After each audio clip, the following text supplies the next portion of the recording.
The shocking differences between Catherine, the Princess of Wales, and Meghan Markle have just been exposed in glorious detail. Every time Meghan Markle appeared to step into Catherine's lane, royal watchers noticed, and after years of side-by-side moments, the pattern has become much harder to ignore. What you're about to see isn't just about fashion, royal tours, or headlines. It's about a series of moments that many commentators believe reveal a much bigger story.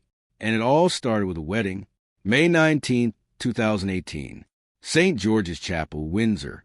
Millions around the world watched as Meghan Markle married Prince Harry in one of the most talked-about royal weddings in modern history. Meghan arrived wearing a sleek Givenchy gown designed by Claire Waite-Keller. The dress was elegant minimalist and very different from traditional royal bridal fashion. But almost immediately, comparisons began. Because 7 years earlier, Catherine had walked down the aisle of Westminster Abbey wearing her now iconic Alexander McQueen wedding dress. Fashion experts, newspapers, and royal fans couldn't stop placing the two brides side by side. Catherine represented tradition blended with modern elegance. Meghan represented simplicity and Hollywood glamour. Neither woman created those comparisons. But from that day forward, the public started viewing them through the same lens. Royal bride versus royal bride. Future queen versus newcomer duchess. And according to many royal watchers, that comparison never really stopped.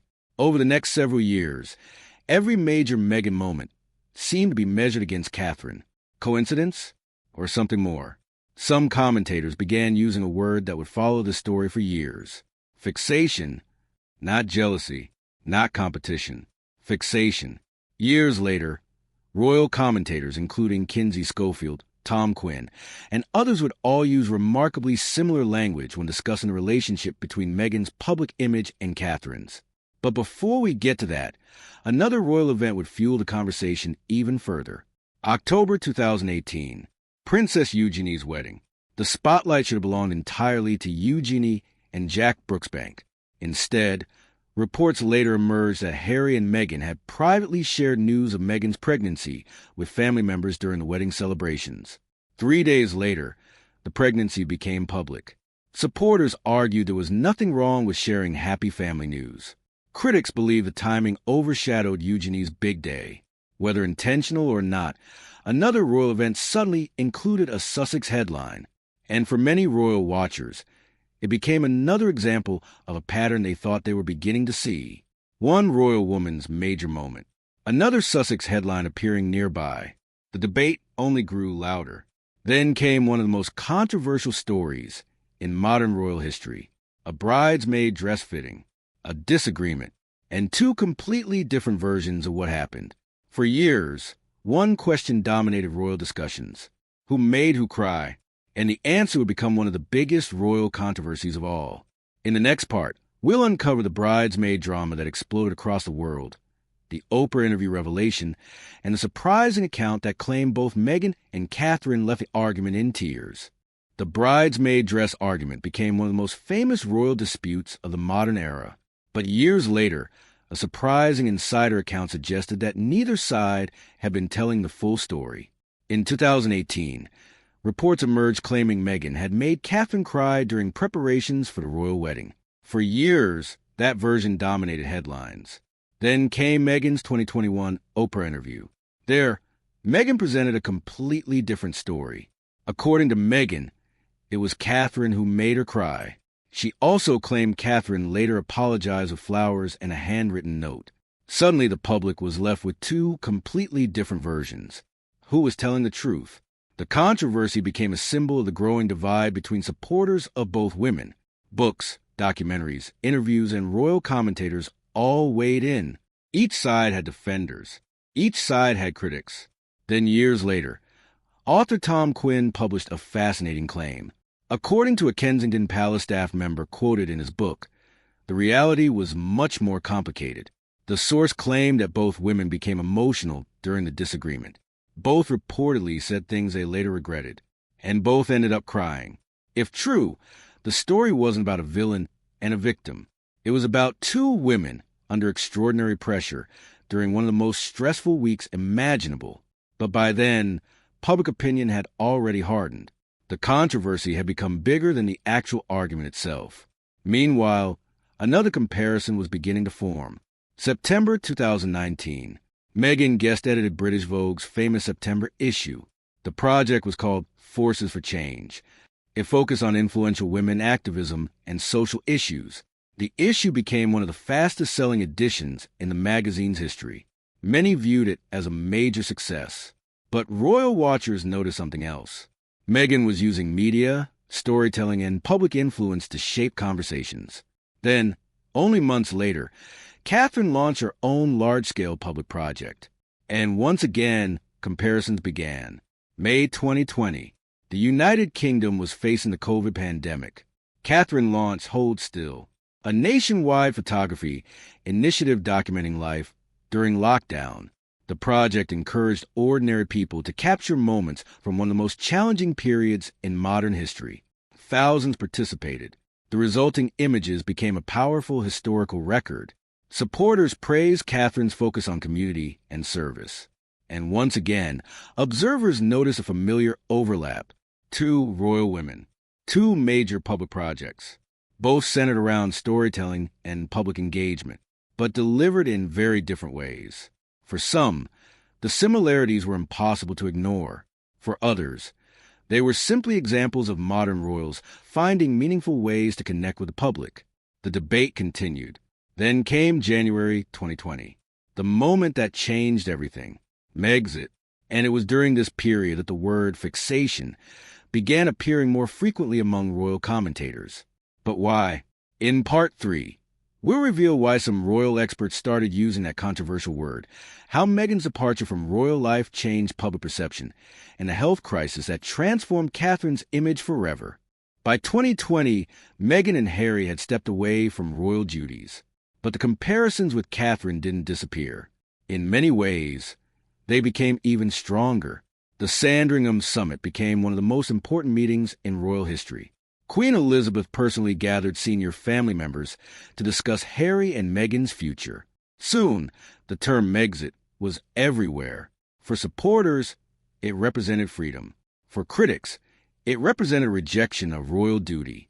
Years later, commentator Kinsey Schofield made headlines when she suggested Meghan appeared fixated on achieving what Catherine already had. Her comments sparked major debate. Some agreed, others strongly disagreed. But one thing was clear. The comparisons between the two women had become deeply embedded in public discussion. Then came March 2024, a moment that changed the conversation completely. Catherine revealed that she had been diagnosed with cancer. The announcement shocked the world. For months, speculation about her absence from public life disappeared overnight. The focus shifted from royal gossip to human empathy. Catherine's message was calm, emotional, and deeply personal. People around the world responded with support. Even many critics paused their commentary. It was no longer about royal rivalries. It was about health, family, and survival. The Sussexes released a public statement wishing Catherine recovery and healing. But reports later suggested Harry and Meghan learned about the diagnosis through public announcements rather than private family communication. That detail revealed something significant. The relationship between the two households had deteriorated dramatically. Trust appeared broken. Communication was minimal, and the distance between the brothers seemed greater than ever. Months later, Catherine announced positive progress in her recovery journey. The public response was overwhelmingly supportive. Her popularity reached new heights. But while Catherine was receiving praise for resilience and dignity, Meghan was preparing a major new project of her own, a project that would once again spark comparisons. And those comparisons would become impossible to ignore. In the final part, we'll look at Meghan's Netflix lifestyle series, Catherine's triumphant return to international royal duties, and the wedding invitation that many royal watchers believe says everything about where this story stands today. 8 years after the first wedding comparison, another royal wedding is approaching. But this time, Meghan Markle isn't expected to be there. And many believe that's the most revealing detail of all. In early 2025, Meghan launched her lifestyle series with Love, Meghan. The show featured cooking, entertaining, home design, and family-focused themes, beautiful settings, elegant visuals, carefully curated moments. Supporters saw it as Meghan creating her own independent brand. Critics saw something different. Some commentators argued that parts of the aesthetic resembled the warm, family-centered image long associated with Catherine and the Middleton family. The debate exploded online. Meghan's team reportedly rejected those comparisons. But once again, the conversation returned to the same familiar question: coincidence or pattern? Then came 2026. Catherine returned to international royal duties following her cancer treatment. During a visit to Italy, she received an enthusiastic welcome. Crowds gathered. Children greeted her warmly. Local leaders honored her contributions. The visit was widely praised. Only days later, Meghan appeared at a major international event in Geneva. The event focused on important issues involving children and online safety. However, some commentators noted the contrast between the public reaction in Italy and the atmosphere in Geneva. Once again, comparisons filled headlines. And once again, the same word appeared: fixation. 8 years after the wedding dress comparison, royal watchers found themselves discussing the same themes.